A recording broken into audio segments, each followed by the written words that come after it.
welcome to Turn the Page, the official podcast of the Syosset Public Library.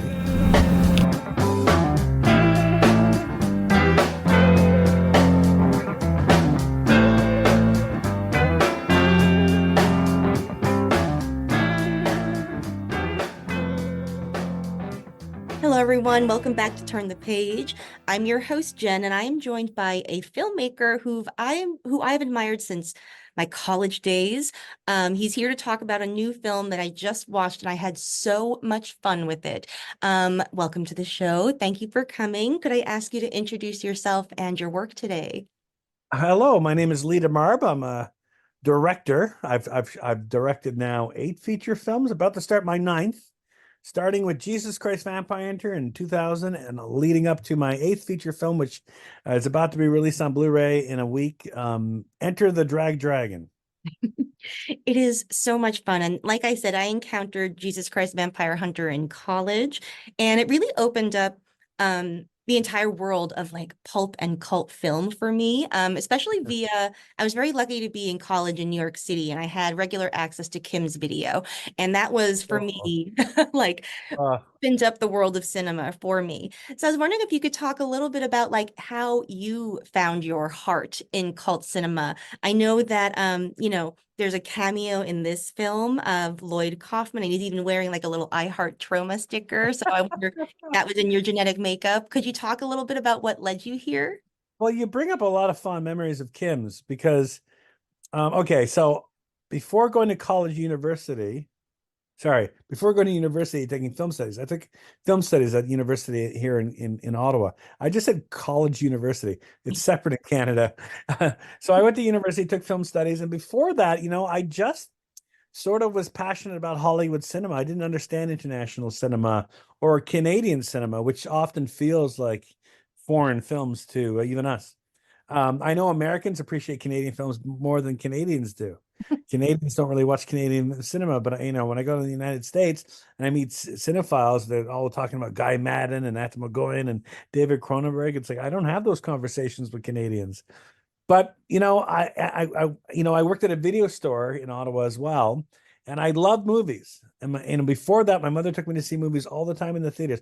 I have to give a lot of credit to my mother, who played the screaming lesbian in Jesus Christ Vampire Hunter, who died while we were filming Enter the Drag Dragon, unfortunately. But I had a very positive time with her while making that movie. Her passing wasn't completely a negative experience because she was so great. She handled it so great. And I spent so much time with her, and it really affected the making of this movie. She's on a billboard at one point during the movie, and we found, like, she told all the doctors and nurses she was going to be in the movie, so I found a way to get her in on that billboard.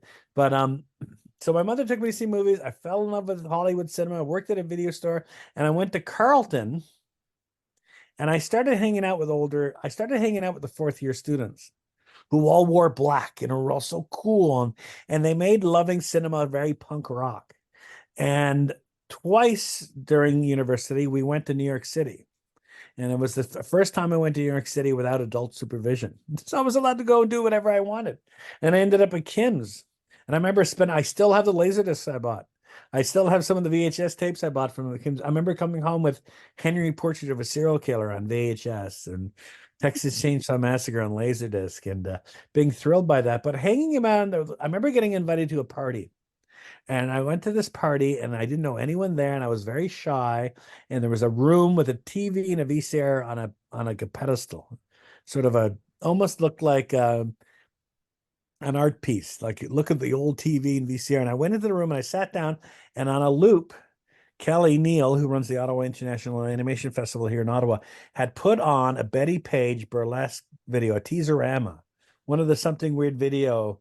And I didn't know what I was looking at. I was so excited by it. I thought it was so neat and funny and wholesome, and I wanted to know more about that. So I started getting exposed to underground cult movies. I remember my film professor on the bus in New York City played the soundtrack for Shaft. And I was so shy. I was sitting at the front of the bus, not talking to anyone. And I'm like, what is this? And I was so thrilled by the music. Never heard it before.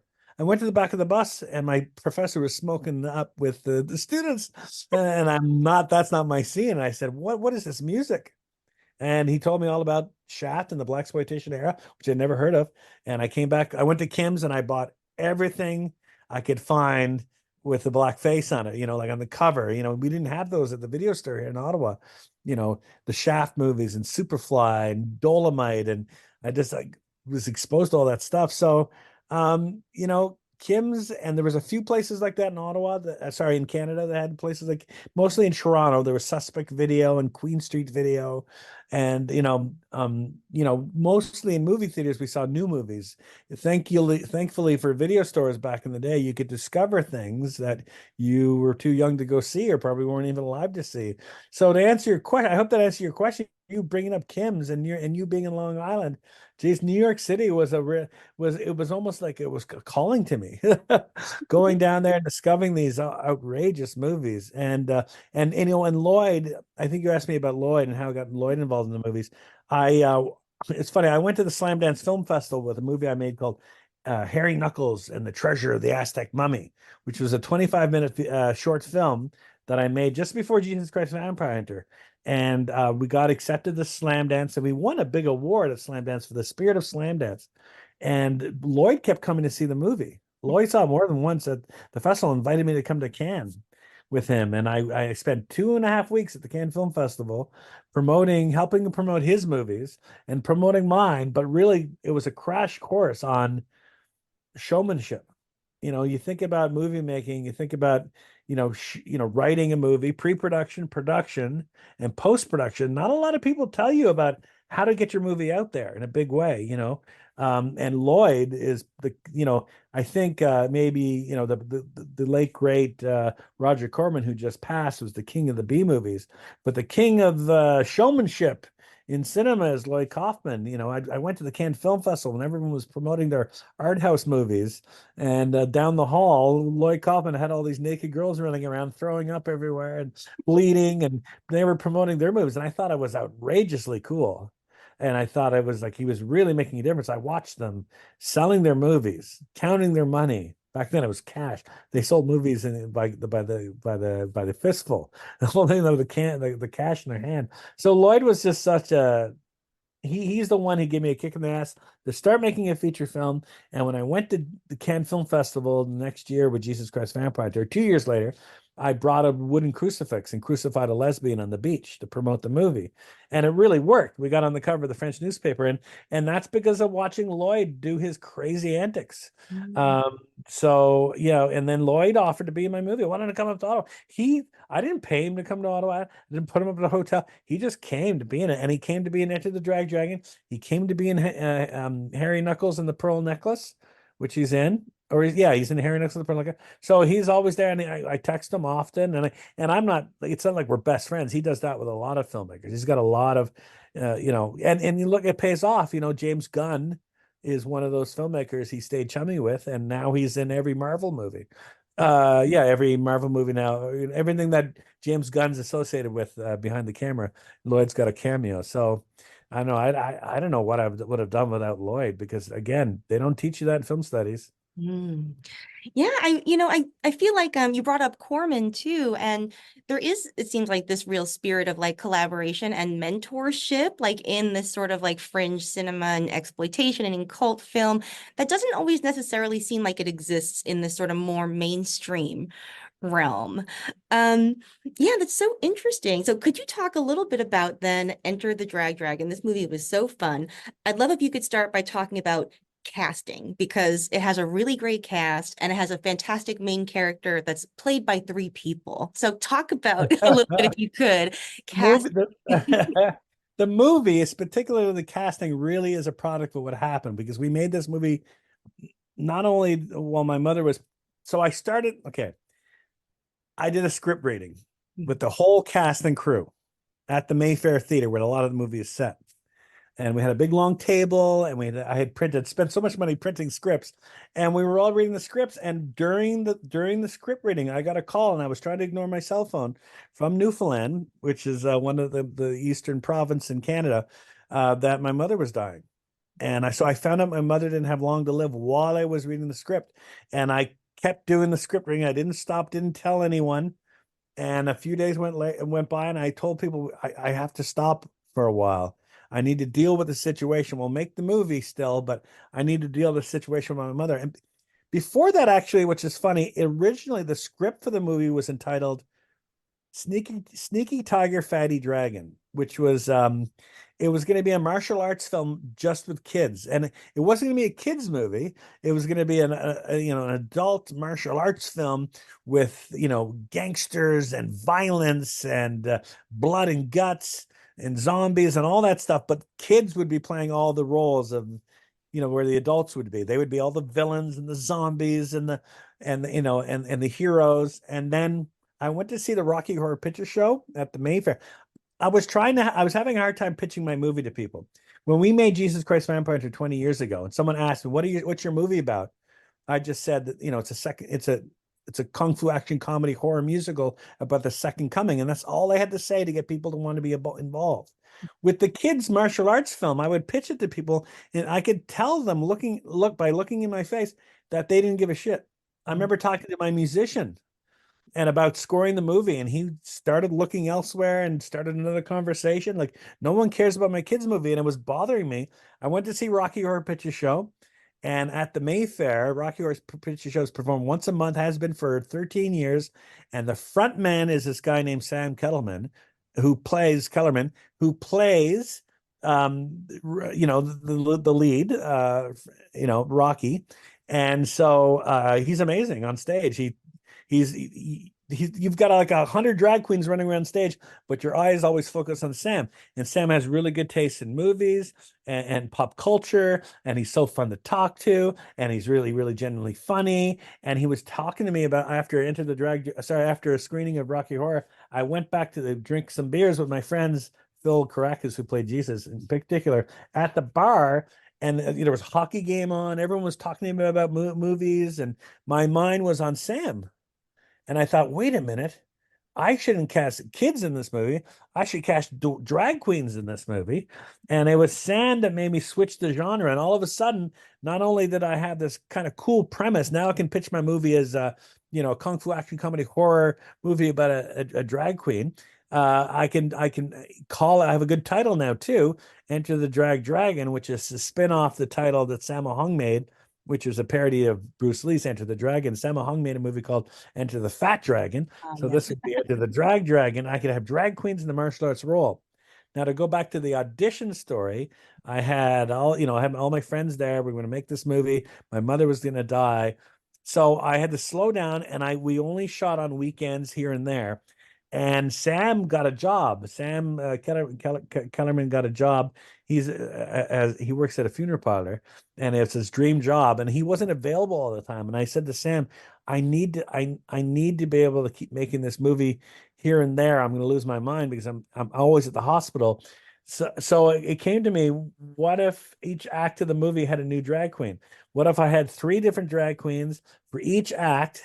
And then I could just shoot with whoever's available. And it really allowed me to get out of the hospital and forget about this is a dire circumstance with my mother. And it was like a drug making the movie. And then my mother passed away, unfortunately, and COVID started. And so again, we were back to, I never shot consecutively making this movie. It took almost 4 years to shoot it, here and there. And I really liked that because I was in no rush to finish the movie. The last film I made before Enter the Drag Dragon was a fully financed film called Strip Naked. We shot the whole movie in 14 days, which was not fun because when you're shooting a movie in 14 days, you're not trying to make the best movie you can make. You're trying to make it through your day by getting everything done quick. And it never felt like we were making art. With Enter the Drag Dragon, every day, every scene, every shot we were working on, we were trying to make the best movie we can make every day. And that's the way you make movies. And I was so happy the way the film was accomplished. I've made 8 films and only, maybe 3 of them 4 of them I can say I'm really happy with the way it was accomplished. And I'm going to keep making movies like that. I'd rather make a movie like that than have, $15 million to make a Hollywood film.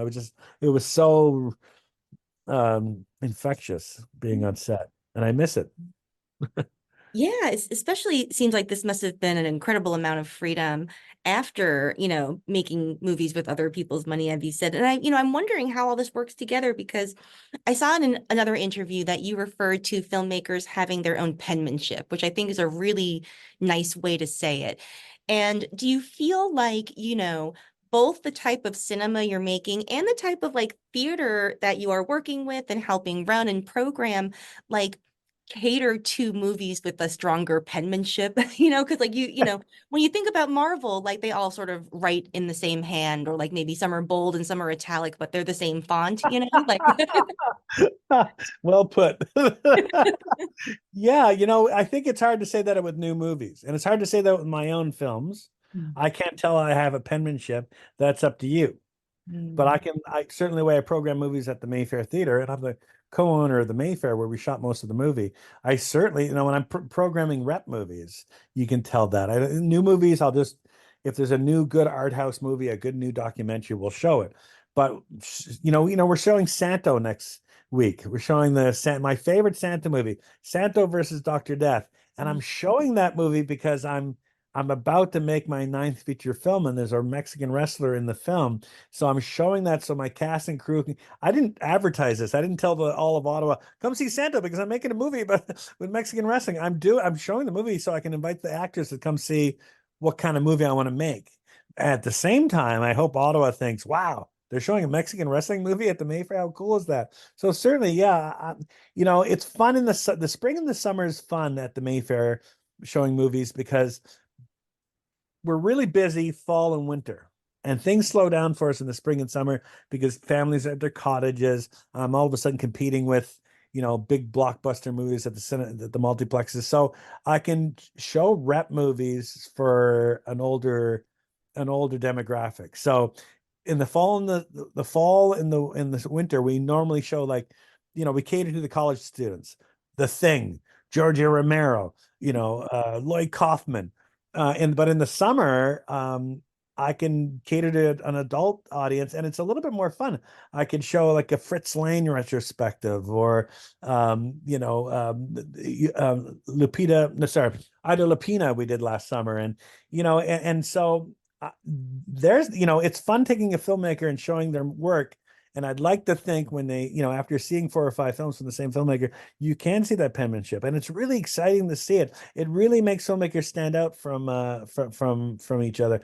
And older movies too. A lot of old movies, a lot of it is just sort of, and I hate using the word old movie. A lot of classics. I hate the word old because saying an old movie makes it sound negative. It's not. Old movies aren't old anymore. The way movies are scanned digitally now, old movies are better now than they probably did when they first came out. So classic films, sometimes it often seems like the camera's just pointed at actors saying and doing stuff. But filmmakers like Hitchcock and I mentioned Fritz Lang and William Wilder and Billy Wilder, they all stood out because they had a flair, they had a penmanship, which you mentioned, and it's really exciting to notice. And be drawn to it. Russ Meyer, Stanley Kubrick. To me, Russ Meyer and Stanley Kubrick on the same level playing field because they both had this really incredible, unique style that was their own. And you don't see remakes of Sam Peckinpah movies because Sam Peckinpah had such a incredible, unique style. You can't remake that. Go remake something that's easy to remake. Don't try to capture someone's style. Anyway, I don't know if I'm answering your questions. I see that No. I'm flying all over the place, but I really like your questions. Oh, thank you. That's all, yeah, then they succeed. Um, let me see, lost my place. Oh yeah, I would love for you to talk a little bit more about like the setting too, because it's very much set in Ottawa. And as you said, the Mayfair Theater plays a role. Um, it really seems like it's a love letter both to the city, to the theater itself, and to like sort of the queer community of Ottawa. Like it has such a beautiful range of representation of all of the people who make up sort of the community who came together to help make this movie. So yeah, could you talk about shooting in the city and what that was like? Yeah, I don't know. I thought when I made the Harry Knuckles movies before Jesus Christ Vampire Hunter, and when I made Jesus Christ Vampire Hunter, I always liked Ottawa because there's no film community here. That's what I thought 20 years ago. Now there is a film community here, but it's a lot of like Netflix and what is it? Lifetime shows that come here and they set their movies in New York City or Philadelphia, but it's shot in Ottawa. So Ottawa is completely disguised. So all the movies that are shooting in Ottawa don't show off Ottawa. And I always thought Ottawa was a gorgeous city and so fun to show off. And and please don't judge me, but I like filmmakers like Woody Allen who show off the cities they live in. And so I would like to show off Ottawa sometimes the way, Manhattan looks in his film Manhattan. So I remember thinking that when I was young, and I still feel Ottawa's kind of untapped. No one really knows the city. Americans don't even think it's the capital city of Canada. And there's so much greatness here. And it was so fun to show the city. And when you have no budget, I always tell independent filmmakers, when you don't have a budget, film outdoors because no one can tell you have no budget when you have a great backdrop. If you can find a good location, shoot outdoors. When you're shooting indoors, you have to build a set or you're using, somewhere you can just find. That looks cheap. Go outside with your cameras. You don't even need that many lights because you're outside. You can use a smaller crew. And that's one of the really reasons I show off Ottawa, because I want to be outside. I was shooting on celluloid, 16 millimeter film with my early film. So being outside was easier. I didn't have to light. I could just shoot outside and show off the city at the same time. The Mayfair is in the movie so much. I worked there. I'm at the Mayfair all the time. And I told the writer, it's like, geez, to me, the Mayfair is boring. And the writer, Mark Polisol, said, no, Lee, the Mayfair is really cool. Sometimes you forget how cool it is. But it became a big part of the movie because of the pandemic. Because of the pandemic, everything was closed, and I didn't have access to any facilities. And the few facilities that I did have access to, I wasn't allowed to use the washrooms because of the pandemic. The lockdown was very serious in Ottawa. Everything was shut down. But I could shoot at the Mayfair, and I could have change rooms. I can have bathrooms. If we kept our crew small and tight, then we could get away. We could shoot during the pandemic, and it's again, during the pandemic, it was so often lonely for a lot of people, but the film allowed us to be together, and we not only used it as a location. We it wasn't just the cinema. We shot all the hospital scenes at the Mayfair. We just did a bit of set dressing, and we used it to do some sound too. So the Mayfair wasn't just the Mayfair cinema. It became a bunch of different locations in the movie. Then we shot on the roof, and we did a roof scene with a drone. And so the Mayfair was, again, everything in the movie was a product of the time we shot it. My mother passing, the pandemic, and I bought a dog. I bought a dog. Makes sense. I got a new dog, and my dog. I walk my dog 3 times a day, and I meet all these people, and everyone I met on my dog walk over and over again, they're in the movie. Like, it's such a product. Like, when I watch the movie, it's like, oh, all the kids and child zombies, they're all kids I met walking my dog. They're not kids anymore, by the way. They can finally watch the movie now. And the queer community coming together the way they did on this movie was really, really inspiring for me to keep making the movie. On Jesus Christ Vampire, the same thing happened. The film caters to the queer community, and they're the best. They had the best sense of humor. I loved involving them. When we started making the movie, Lloyd Kaufman showed up on set to do his scene, and he plays like a construction foreman, and he's supposed to be a pighead, and he's supposed to say awful things to women and put down the queer community. And he did. And he used this language and vulgarity. I thought it was funny, but all my straight friends said, no, you can't use any of that in the movie, Lee, because it's so, it's going to upset people. It's so offensive. But all my queer films friends who were involved in the movie, they're all like, no, that's hilarious. Use it all.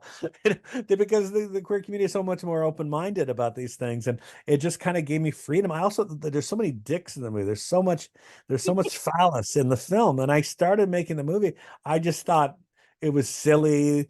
I don't want to use too many penises because it's just silly. But again, the queer folk involved in the movie in front of the camera and behind, like, no, more dicks, more dicks, more dicks. And it just kind of let me, discover cock. I have when I was making that movie, my trunk was full of fake dicks. I had so many dildos in my trunk, like for 2, 3 years making that movie.